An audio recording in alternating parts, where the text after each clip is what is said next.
was sitting thinking a few minutes ago, today might be my 32nd anniversary of being a Master Mason.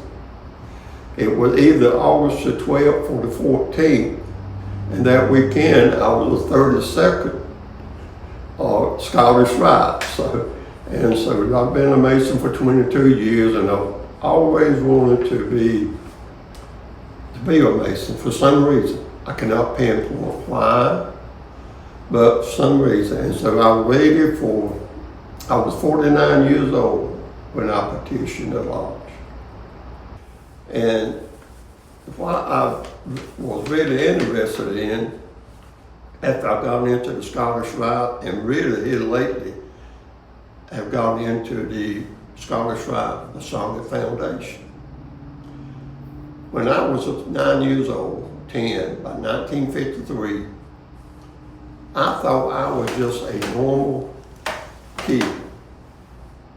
I mean, classmates, I had a lot of friends, but one day a lady came and got me out of my classroom and told me that I had a speech impediment, which to me at that time, I didn't know what that meant, but I knew she was talking about I had a speech problem. And it surprised me.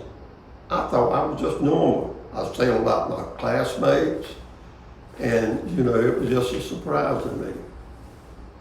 I can remember, now this was in 53, I doubt if they were even funding at that time for speech therapy in school. And I've often wondered why they just came and got me at my school to talk to me on speech, or if it was speech. And I can remember the first letter she wanted to work with me on was the letter L. I had a brother named Larry. I found out I had been calling him Harry for 8 years or more. I mean, I didn't know that. I just did not hear that L sound. So things like that through this speech therapy. I took speech therapy through elementary, high school, and went to college, and I had a partial rehabilitation scholarship because of my speech.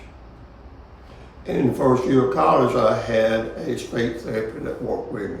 That at East Carolina, they already had me enrolled in it. And since I had joined the Scottish Rite, I was wondering if at that time Right Care was help funding it, but I found out that it wasn't, because it didn't start sometime in 1970 or the early 80s. So that's why sometimes I feel like that divine intervention had placed me in the right place at the right time. But if I have not received this speech therapy that I received at an early age, I probably would not be sitting here talking to you tonight, man. Matter of fact, I probably wouldn't even be a Mason. It had opened up to me this speech therapy that I had at a young age. And I have to think before I was blessed, whatever you want to call it, somebody saw that I had this need and got me help at such an early age. And since I had became a Scottish Rite and think about the Scottish Rite Masonic Foundation, which helped through Right Care on children that have speech impediment. Without this speech therapy, I probably would not have learned all the degrees. I can put on all 3 degrees, the letter G, I have presented the letter G, the apron, the closing charge. I probably would not have had take a speaking part in 3 of the Scottish Rite degrees. And I probably would not have taught, most important to me, I probably would not have taught Sunday school for over 35 years. And my main objective tonight is just make us aware of how many, I mean, there's so many kids today that needs this special therapy. And my main objective is just make them aware that how important this is to a kid. Some kids will probably never receive the quality of life that they would have received if they don't get this special therapy. I feel like some kids would never get the quality of life that they could have got with this special therapy.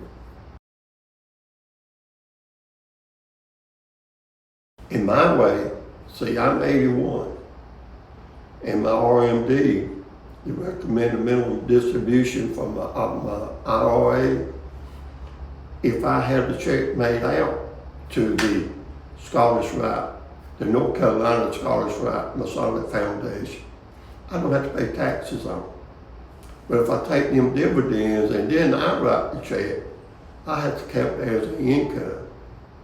Now, if I itemize, I could probably use it as a deduction, but I don't itemize it. Mm-hmm. So I do all my donation that is a qualified donation through my RMD. My RMD, which I have to take out every year. Mm-hmm. And then I'm sure that the brochures that that you can pick up at Scholars Right office. But I believe in foundation, not just the Scholars Right, but the North Carolina Masonic Foundation. I believe in that. I really do. Well, good. Well, Worshipful Brother Strickland, we thank you for your time and thank you for sharing. I enjoyed it.